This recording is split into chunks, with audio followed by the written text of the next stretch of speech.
There is so much advice for entrepreneurs about how to start your day, how to use your energy throughout the day. There's so many tips.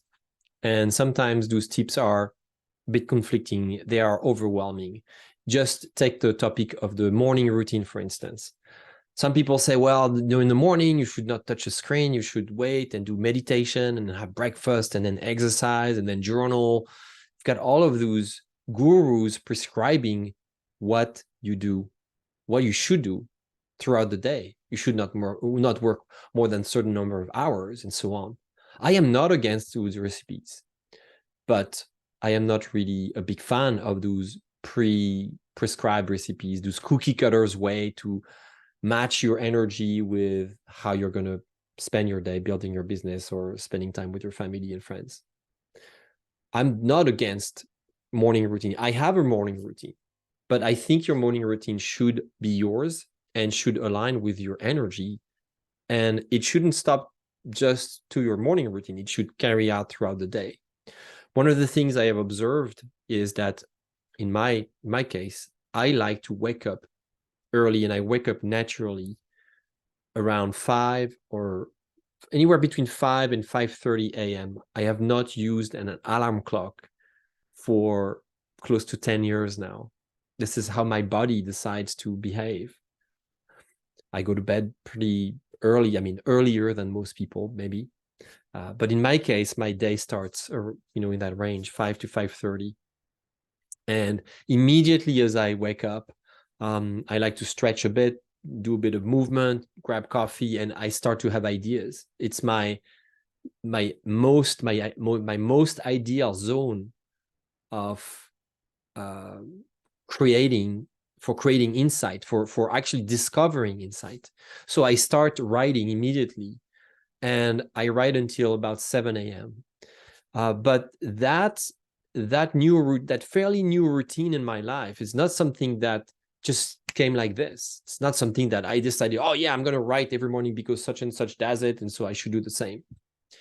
I have to admit that it was influenced by a writer called Dan Rome that I heard once explaining on a podcast how he would write his book, because he was a very busy dad and very entrepreneur. And he said, well, the only time I have is early in the morning before my family wakes up. And that's between 5 and 4. For him, it was 4:45 and 6:30. And I thought, that's interesting. I don't use that time efficiently, so let me try this. But my point is that for you, entrepreneur, if you run a business and you're wondering how to best align what you should do during the day with your level of energy, you should explore what this looks like. You shouldn't replicate something that is cookie cutter. In fact, if you explore it, you will find joy in aligning your energy, your best energy, with the ideal moments. Another example in my case is that I know that between 1:30 and 3 p.m., I'm typically low energy. So during that time, I either take a nap or I will do tasks that don't require a high level of energy, that can be a bit repetitive, like accounting or following up with simple emails and things like that. Sometimes I have to attend a meeting because I don't have a choice, and I will power through this, drink a bit of water, stretch, keep me awake. But I know that this is not the ideal moment for me. Everything in your day should really be planned and should be really built according to how you're at your best.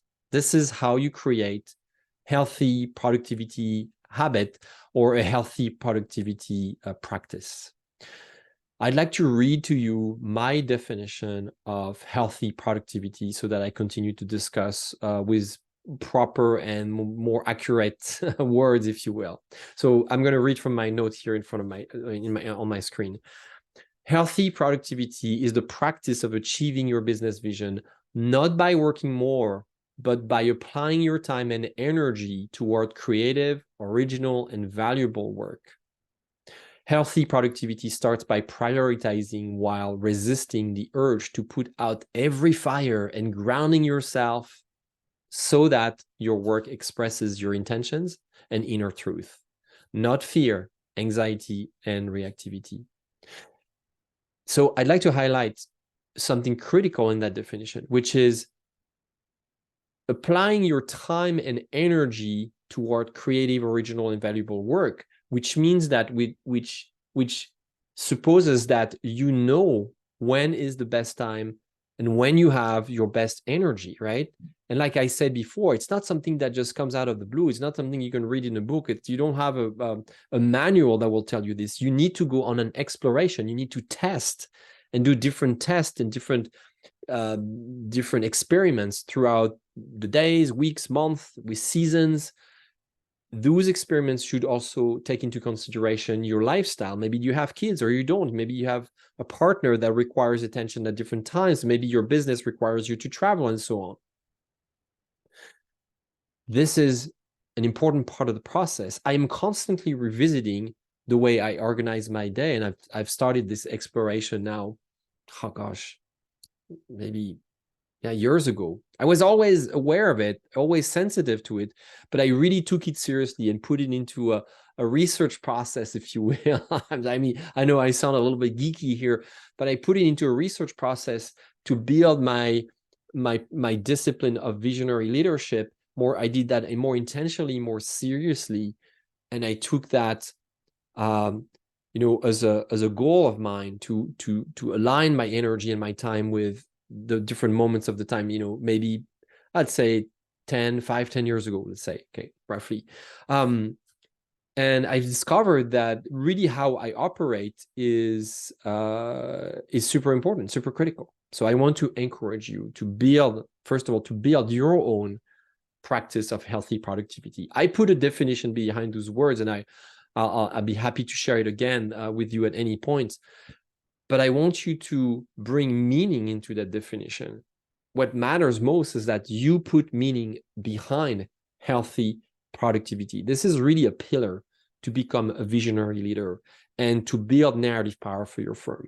Most people think that the way you build an enduring firm, a willful firm, now I use that term more and more, willful, because it signifies strength and intentionality.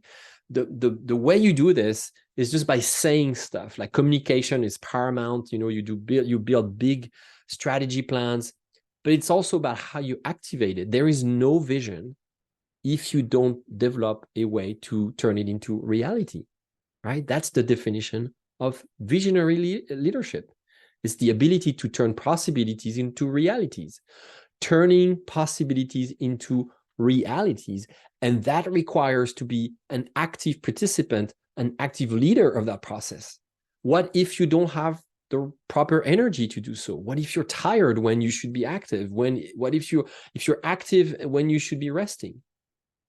It's critical to do that. I work with clients that have completely different cycles mine. I know one of my clients is really awake, really up, really at his best between 10 p.m. and 2 a.m. And that's how he operates. He's a scientist, he's an engineer, he's a genius. That's how people call him around in his cycle.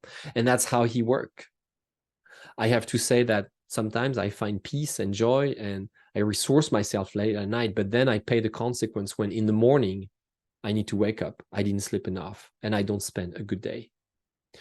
Healthy productivity, like I said, is a critical element to building a positive, enduring, sustainable, and great firm full of narrative power. It starts with you.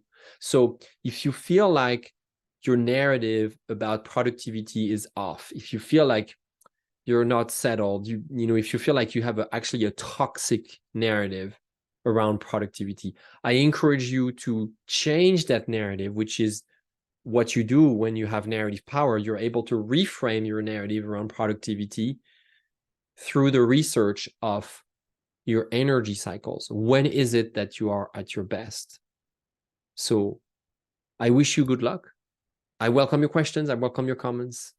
And I can't wait to see you thrive through healthy productivity. Thank you.